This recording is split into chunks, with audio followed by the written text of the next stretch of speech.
Hallo, das sind wir wieder einmal. Jetzt haben wir das zur Challenge. Tag 35, es ist wieder mal Blutmond. Meine Festung, die steht.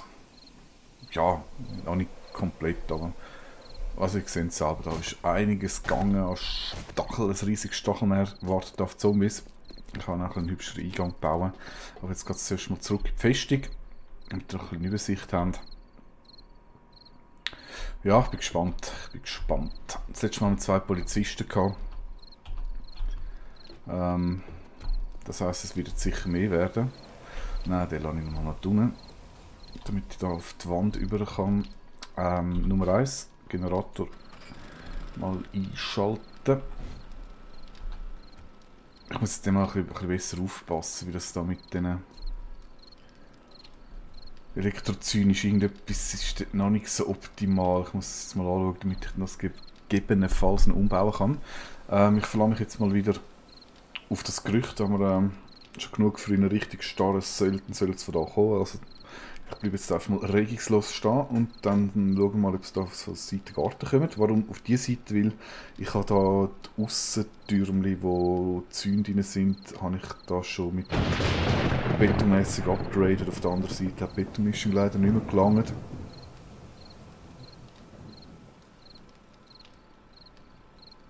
Darum wäre da einer sicher optimal, wenn es verrachen. Ja, was noch ich gesehen, ich habe noch so Holz-Catwalks gebaut auf die Mauern nur, damit, wenn ich dort rumrenne und es wieder blöd am Lägen ist, nicht gerade runtergehe. Die eine Seite wäre ganz übel, dort Zombie-Horden ist, und die andere Seite wäre jetzt auch nicht so lustig, wenn da meine eigenen Verteidigungsanlagen reingehen.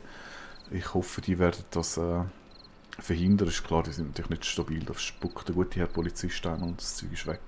Aber es geht ja wirklich einfach nur darum, dass ich nicht gerade im Anflug von einem vom Grössenwahn oder vom Umgerennen oder von einem Lägen abstürzen. Ja. Die Sonne geht unter. Die Zombies kreischen. Dann schauen wir mal, was kommt. 80 Brille habe ich mittlerweile weggeschmissen. Ich glaube, sie kommen tatsächlich voran. Gehen wir auf die Palisade. Auf die Wand, auf die Blut. Kein Problem damit labern.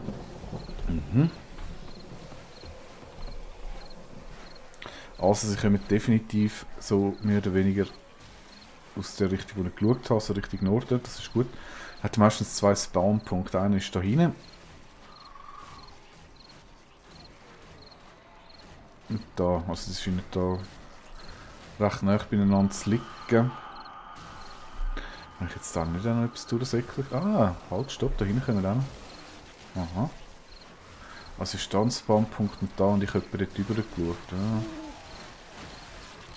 Ja. Also so exakt scheint das jetzt also nicht zu sein.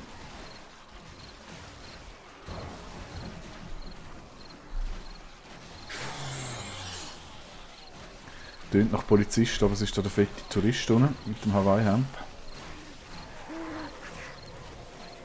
Freut mich gerade eigentlich, das Beste, was ich machen kann, ist, wenn ein Polizist oder ein Konkurrent.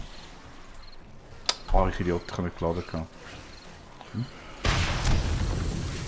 Ich dann möglichst gerade. Da können wir noch mehr weghauen. Der kommt nicht so weit, oder was heisst das?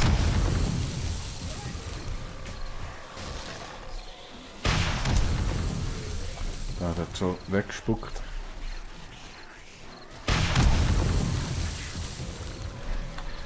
Spuck. Es wird nicht gespuckt aus Säunikulö. Oh. Ziele wäre nicht schlecht.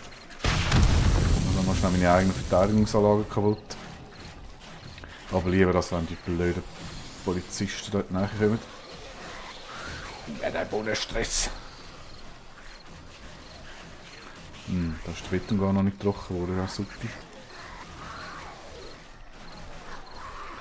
Also, wenn dem da gerade nichts Polizistisches läuft, mache ich schnell ein neues Geländer an, das er weggespuckt hat.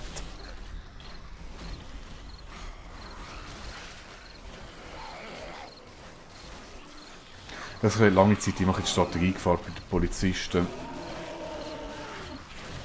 Cool, es ist gut trocken geworden. mit dem Sturmgewehr drauf zu hauen. Aber irgendwie braucht es zu viel Munition. So, jetzt sind es langsam beim Türmen. Das gefällt mir jetzt gar nicht. Darum, ich überlege mir jetzt gerade, wo gehe ich am besten an. Schauen, dass die Zombies da ein bisschen rüberkommen und dann in eine Elektrozone reinrennen. Ich will ja schliesslich mal schauen, wie der da hinten tut. Ich habe verschiedene Theorien entwickelt.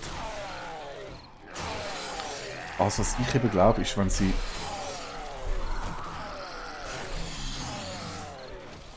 dass sie entweder auf die Stacheln raufkriechen und darum über dem Zaun sind, oder dass, wenn die Beine weg sind, und die sind ja relativ schnell weg auf dem Gestachelzeug, dass sie dann unter am Zaun sind.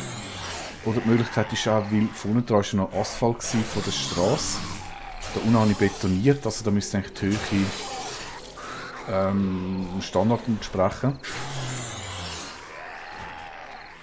Dass sie dort halt auch von dem jetzt irgendwie nicht die richtige Höhe Tiefe oder was auch immer haben. Ist nichts, he? Nicht, das sieht ja gut aus.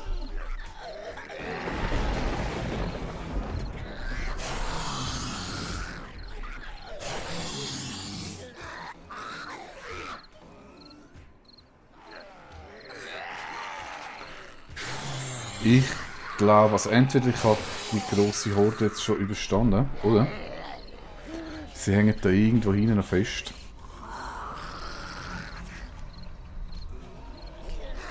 Ja, da sieht man natürlich super viel.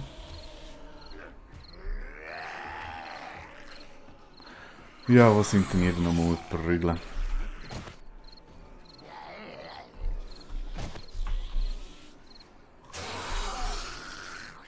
Also dort ist noch so ein viraler Footwaller. Eigentlich ist es ja blöd, wenn ich die töte, weil eigentlich ist es besser, wenn sie leben. Weil dann gibt es ganz sicher keine Polizisten. Ja, okay. Also ich erwarte da jetzt bereits nichts mehr. Dann kann ich da noch schnell ein bisschen upgraden. Zumindest was so in Reichweite ist. Ja, also vielleicht was zu den Leuten. Ich meine, es sieht jetzt vielleicht wirklich so aus, als würde das so... Das wäre irgendwie unsterblich oder weiss Gott was sind Pro, aber Tatsache ist einfach... Ich habe mich wirklich jetzt die ganze Zeit extrem auf Ressourcensuche konzentriert. Also mein Tagesablauf ist eigentlich so klassischerweise, dass ich jetzt mittlerweile am... Schau mal schnell in die Mitte, bevor ich alles zeige. Meine Tour hier runter mache, zum Händler, weil beim Händler habe ich eine zweite Schmiede. Dort mache ich eigentlich nichts anderes als Stein einschmelzen und Zement herstellen, also runterfahren, einladen.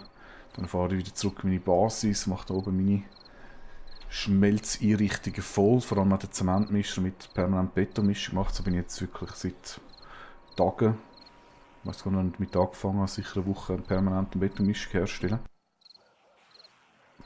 Ohne dem hätte ich das niemals alles so angebracht.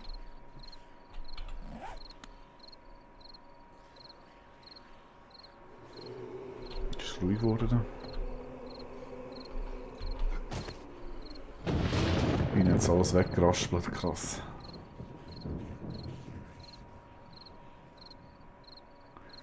Interessant, also eigentlich hat das jetzt besser funktioniert mit der Monstrat-Spikes.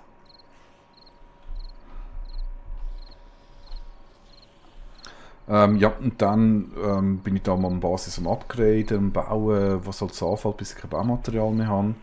Und dann fange ich an, Baumaterial sammeln, zwischendurch, wenn der Garten ready ist, kann ich dort noch ein bisschen ernten. Dahin habe ich immer so ein bisschen mein Gewächshaus in Form von meine Baumschule, muss man sagen, ein Gewächshaus, wo ich mit den Bäumen am Abholzen bin und neu aufrichten. Weil ich habe wirklich tonnenweise Holz gebraucht, um all die Spikes zu bauen. Manchmal Steine abbauen, was ich jetzt auch zwischendurch mache, weil ich nicht mehr wirklich gute Gebäude habe zum Einreissen. Für Eisen ist da überschwimmen in diesem Bereich. ist so eine Öde, dort liegt jetzt sehr viel von diesen Eisenrückständen rum. Das gibt immer so pro Schlag 40 Eisen. Das will ich sicher noch mehr machen, weil ich muss ja dann noch... Ich habe dann vor, im Innenhof sämtliche Spikes durch Stämme zersetzen. Das braucht ein Eisen und dann brauche ich tonnenweise Stahl, um nachher die zu upgraden. Was jetzt... Ja, ich denke, ich will zuerst mal den Innenhof komplett aufrüsten.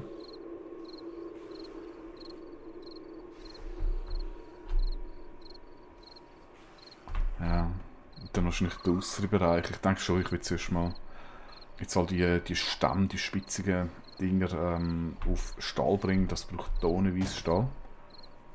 Beton werde ich dann nicht mehr viel brauchen, weil jetzt muss ich dann noch ein bisschen upgraden. Dann ist vorerst fertig mit Beton und dann fängt dann einfach da der Boden, der jetzt aus Erde besteht, auszubuddeln und das Betonelement zu zersetzen. Ist jetzt nicht so, dass der grosse Nutzen strategisch bringen würde, es sieht aber schöner aus. Und es ist einfacher zum Reparieren, wenn etwas kaputt ist. Theoretisch sollte ich eigentlich unter diesen Spikes und Stämmen durchbuddeln können, ohne dass die einfallen, weil das Spiel ist so ein Blocksystem, das heisst, die halten sich auch rechts und links aneinander fest, müsste eigentlich funktionieren, sehe ich ja dann. Ich hoffe, es wäre scheiße, wir müssen ihn mal neu bauen. Ja, dann eben, wie gesagt, dann habe ich gefarmt, je nachdem Holz, Stein, Eisen, was ich halt so brauche. Dann ist der Tag meistens vorbei, dann gehe ich zurück da in meinen Bunker und fange dann dort an, in der Mine nur umeinander zu buddeln. Hauptsächlich Stein, dann je nachdem, ob Eisen oder Blei braucht man etwas von dem. Ja, dann ist wieder Morgen und dann fängt das Ganze wieder von vorne an. Also, es ist jetzt wirklich so, ich gehe mega selten plündern.